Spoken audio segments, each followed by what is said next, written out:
And we are back out again for Wildlife Walk 3. Now we're in the same field we started Wildlife Walk 1 in, and you can see how much the grass has grown. It's now up to my shoulder. The camera doesn't really represent it well, but it is. So, I don't know what we've seen yet. You may, because it may be in the title, but yeah, let's see what we're going to find today. Now, I was out in this field yesterday, and I saw a young fox. And what was interesting was, it was quite dark, but I took the photo with a shutter speed of 40, and I was shooting on my 600mm lens. So I was not expecting any of those photos to be actually clear. But as it turned out, they were pretty good. So yeah, I got some good results from a shutter speed of 40.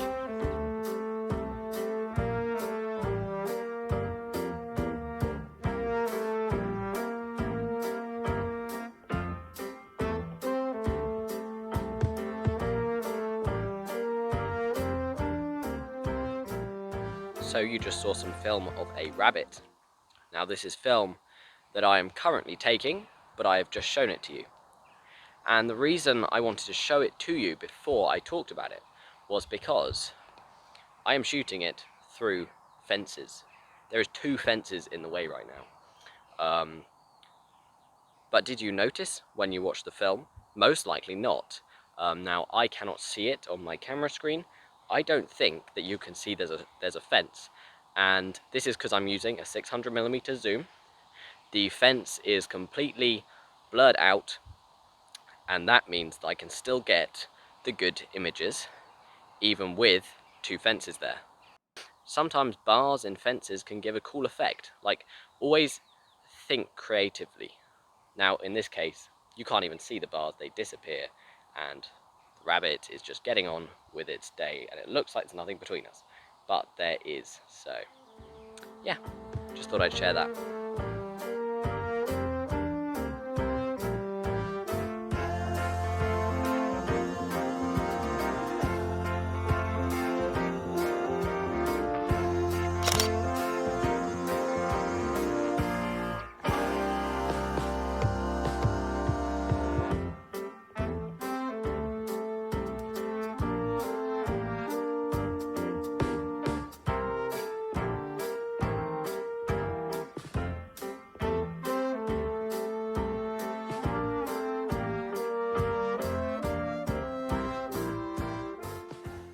So I just got some photos of the swans and their cygnets. We've been following them for a while.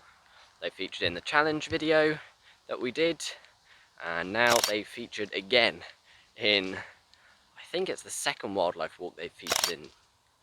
So I've got lots of clips from them as babies growing up into older swans, and we're going to try and follow them through their entire development into adults, so hopefully they'll stick around and we'll be able to film that. And it's been less than a minute since I last updated you, and I found a aphid colony. Now they're being farmed by the ants, who basically pluck off their wings, stopping them from leaving, and the aphids secrete honeydew. It's basically a sugar-rich sap that they don't need, which they've taken from the plant. The ants, on the other hand, want this and need it. So the ants will take it from the aphids, who don't lose out from the ants taking it. And what the ants offer the aphids is protection. So things like ladybugs will not be eating those aphids because the ants are protecting them, and the ants are getting food for their young. So it's all a very smart system, really.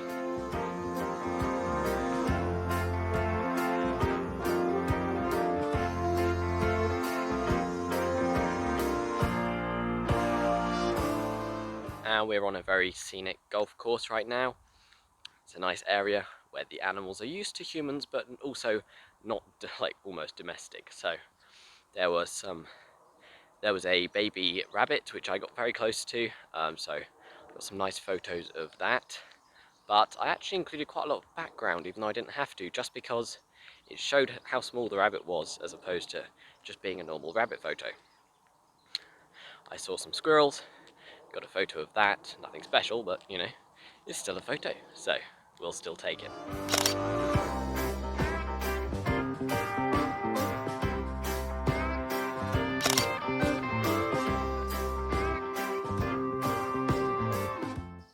So just now in front of me, I had a heron, ducks, and a swan all in the same frame. But now the heron is in front of me still, the swan has moved on to the lake, and the ducks are still lying there. So I'm getting some video now. It's a very far away heron, so it's not quality images, but for a video it's okay. And it was fascinating, a swan, ducks, and a heron all in the same shot. That was simply why I took it.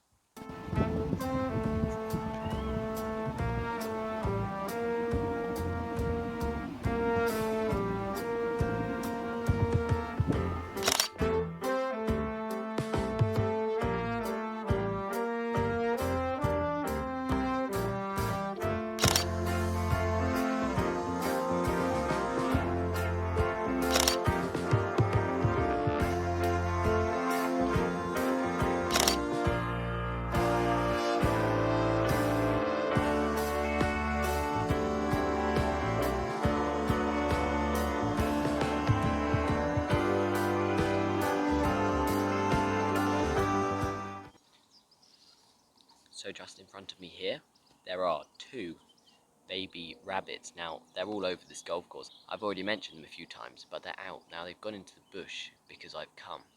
Not into the bush, they're just on the edge.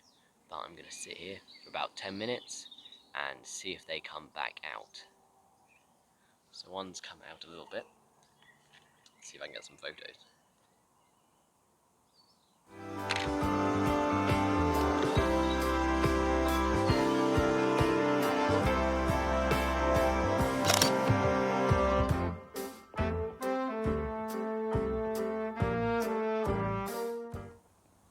So, I'm currently sitting down on the ground.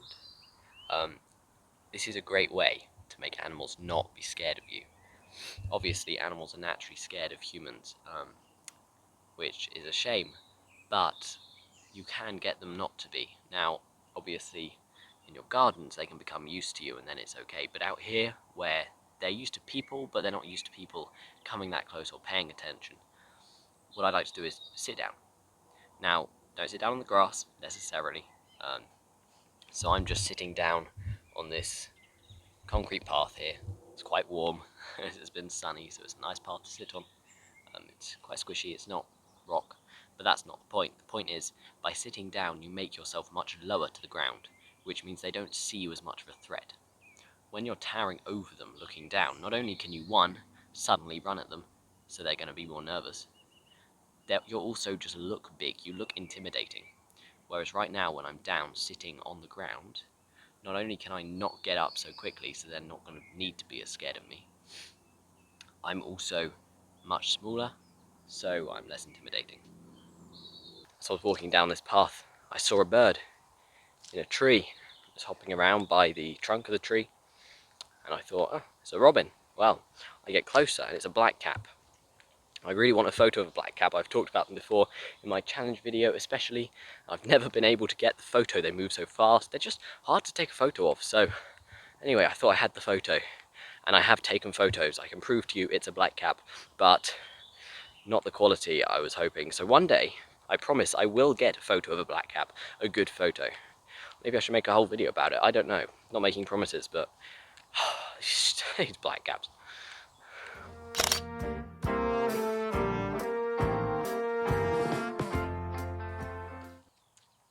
And we've now reached the end of our walk, so if I find anything after this point, I will just slideshow it at the end of the video. And I hope you enjoyed this wildlife walk number 3. Make sure to like and subscribe and hit that notification bell so you know when wildlife walk number 4 is coming out. Thanks for watching.